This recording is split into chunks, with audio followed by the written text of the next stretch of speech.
예수님께서 여러분과 함께 루카가 전한 거룩한 복음입니다. 그때 예수님께서는 군중에게 하느님 나라에 관하여 말씀해 주시고 필요한 이들에게는 병을 고쳐주셨다. 날이 저물기 시작하자 12제자가 예수님께 다가와 말하였다. 군중을 돌려보내시어 주변 마을이나 촌락으로 가서 잠자리와 음식을 구하게 하십시오. 우리가 있는 이곳은 황량한 곳입니다. 예수님께서 너희가 그들에게 먹을 것을 주어라 하시니 제자들은 저희가 가서 이 모든 백성을 위하여 양식을 사오지 않는 한 저희에게는 빵 5개와 물고기 2마리밖에 없습니다 하고 말하였다. 사실 장정만도 5,000명가량이나 되었다. 예수님께서는 제자들에게 이르셨다. 대충 10명씩 때를 지어 자리를 잡게 하여라. 제자들이 그렇게 하여 모두 자리를 잡았다. 예수님께서는 빵 5개와 물고기 2마리를 손에 들고 하늘을 우러러 그것들을 축복하신 다음 떼어 제자들에게 주시며 군중에게 나누어 주도록 하셨다. 사람들은 모두 배불리 먹었다. 그리고 남은 조각을 모으니 12광줄이나 되었다. 주님의 말씀입니다. 평안을 빕니다. 오늘도 우리 전례장식이 빛을 발하죠, 그죠? 오늘 성체 성혈 대축일인데 어떻게 이렇게 깔끔하게 우리 오늘 축일을 잘 표현을 했을까, 그죠?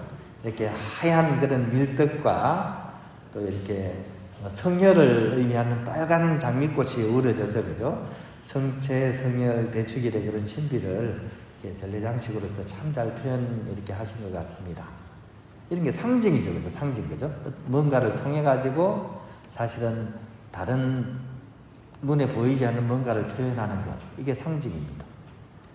이제 특히 우리 교회 안에는 그런 상징의 그런 결정판이라고 할 수 있는 성사라는 것이 있죠, 그죠?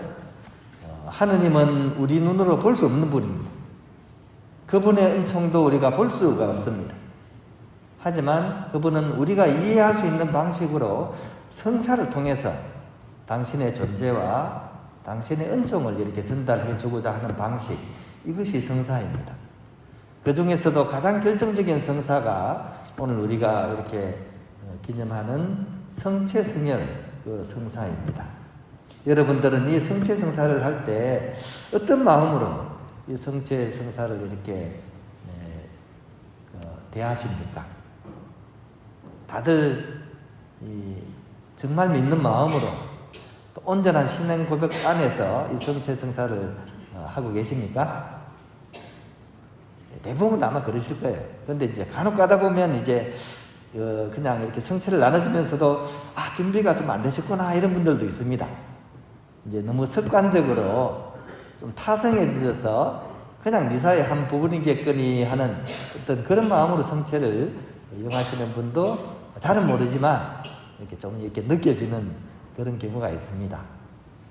그런 의미에서 오늘 이 성체 성혈 대축일은 우리로 하여금 과연 성체라는 과연 무엇인지를 우리에게 한번 이렇게 다시 한번 생각하도록 일깨워주는 그런 축일인 것 같습니다. 성체에 관해서는 그 이해 방식이 2가지가 있습니다. 특히 이제 신학의 가장 황금기라고 할 수 있는 13세기 무렵에 아주 걸출한 신학자가 2분이 나오죠. 한 분은 토마스 아퀴나스 성인이고요. 또 한 분은 보나벤투라 성인입니다. 이 2분이 이제 당대 중세를 대표하는 신학자들입니다. 이분들이 이제 특히 가장 중요한 성체성사에 대한 그런 설명을 이렇게 하셨습니다. 근데 2분이 설명하는 방식이 조금 다릅니다. 토마스 아퀴나스 성인은 약간 철학적인 바탕, 특히 아리스토텔레스 철학을 바탕으로 해서 성체가 무엇인지에 대해서 설명하는데 더 주안점을 줬습니다. 즉 눈으로 보이는 빵과 포도주의 모양, 이것이 알고 보면 실제로는 성체성혈이다 하는 것을 증명하려고 했던 거죠. 그러니까 철학적인 용어로 우유와 실체의 개념을 통해 가지고 실제는 진짜 있는 거고, 그죠? 우유는 있다가 없어지는 거잖아요. 그러니까 빵과 포도주는 있다가 없어지죠. 하지만 그 안에는 변하지 않는 실체가 있다. 그것이 바로 성체성혈이라는 것이죠. 그죠? 이것을 이제 철학적인 방식으로 이렇게 설명을 하려고 하셨던 거죠. 그래서 이 아리스토텔레스 철학의 그 진료, 형상, 운동, 목적이라는 세상에 존재하는 어떤 사물을 설명하는 그런 원인을 통해 가지고 같은 방식으로서 성체, 성혈의 그런 것을 이제 논증을 하려고 했던 거죠. 진료로는 빵과 포도주이지만 운동인으로서 그죠? 그리스도의 대리자인 사제가 형상인으로서 성찬기도 축성 양식을 통해 이는 내 몸이다 하고 선언을 할 때 이것은 목적인으로서 우리의 구원을 위해서 이 밀떡이 그리스도의 몸으로서 변화한다는 것을 철학적으로 이제 논증을 이렇게 하셨습니다. 그 이론을 그대로 따라가면 맞습니다, 맞고요 이렇게 이해가 됩니다. 그럼에도 불구하고 이것은 신비이기 때문에 어떤 인간의 어떤 이성을 통해서 도달할 수 있는 한계가 있기 때문에 이 토마스 성인은 성체 참매가를 통해서 우리의 믿는 마음이 결국 그것을 완성한다는 것을 보여줍니다. 엎드려 절하나이다 알 수 없는 하느님 두 가지 형상 안에 분명히 계시오나 우러러 배울수록 전혀 알 길 없sap기에 제 마음은 오직 믿을 뿐이옵니다. 우리 성체 강복 매주 목요일 저녁에 우리가 이 기도문 바치잖아요, 그죠?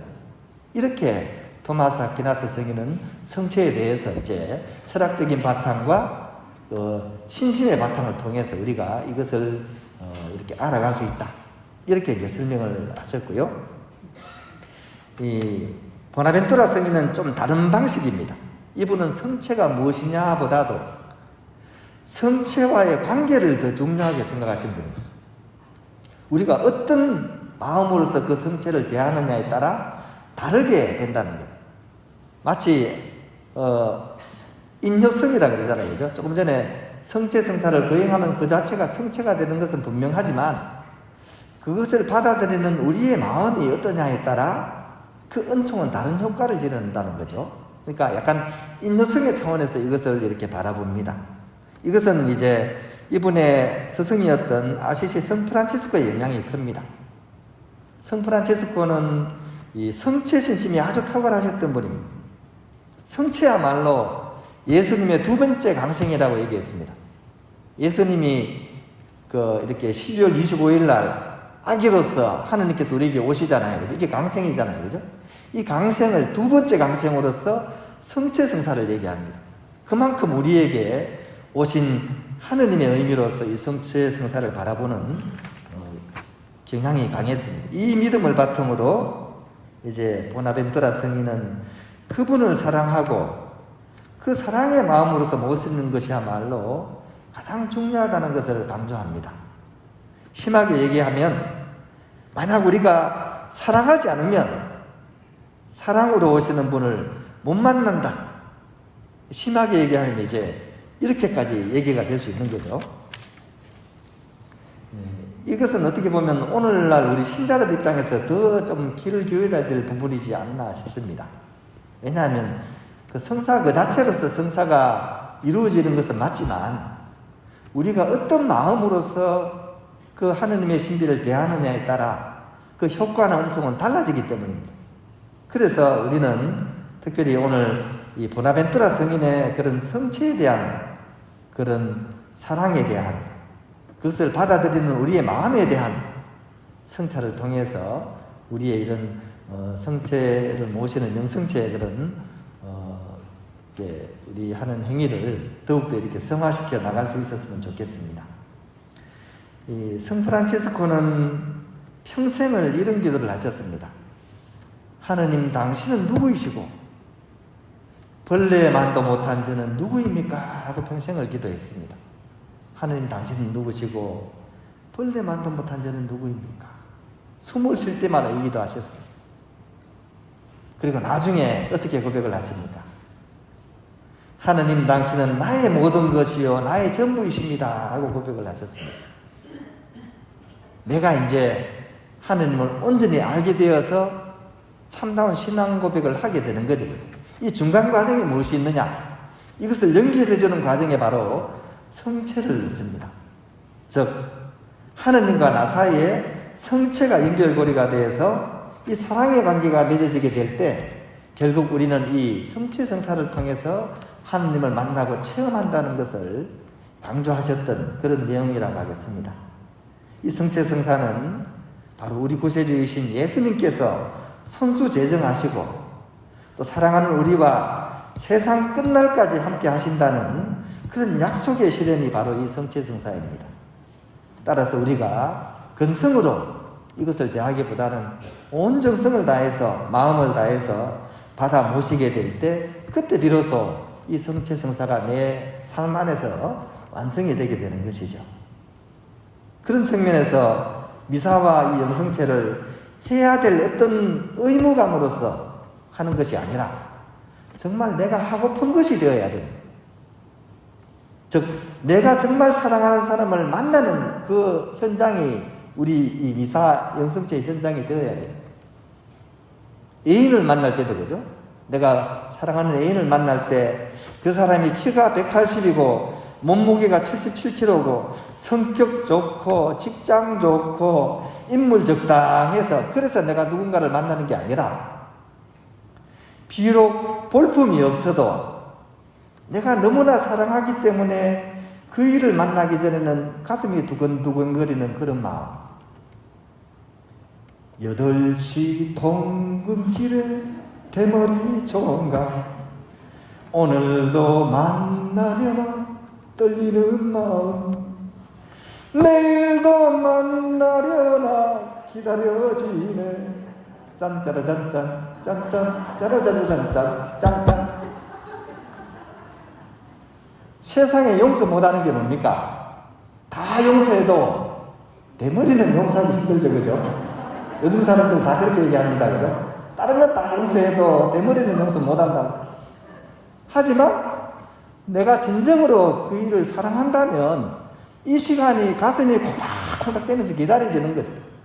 이 관계를 얘기하는 겁니다. 우리의 신앙생활은 의무로서 하는 것이 또 의무로 하는 것이 되어서는 안 됩니다. 내가 바로 그 성변화의 필수적인 요인이라는 사실을 우리가 꼭 기억했으면 좋겠습니다. 우리가 믿는다는 것은 우리의 삶의 태도가 바뀌는 것을 얘기합니다. 교회에 가면 이런 얘기하죠. 믿으면 구원이다. 믿으면 구원이다. 어떻게 생각하십니까? 맞는 말이죠. 다만 말만으로서 그렇게 하면 문제가 있지만 우리가 정말 그런 믿는 마음으로 사랑하는 마음으로 성체를 모시면 바로 우리는 그것을 통해서 하느님과 만나게 되고 연결이 되게 되는 것이죠. 그런 의미에서 오늘 이 성체성례를 대축일을 보내면서 성 프란치스코가 심혈을 기울여서 영적인 권고 28개를 적었는데 그 중에 맨 앞부분에 나오는 것이 이 성체성사에 대한 내용입니다. 이 말씀은 우리의 그런 안일한 마음을 좀 독려하시는 것 같습니다.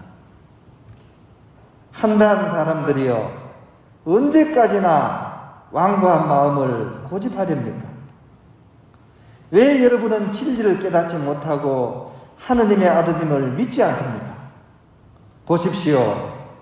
그분은 강생하신 때와도 같이 사제의 손을 통해서 매일같이 제대 위에 우리에게 내려오십니다.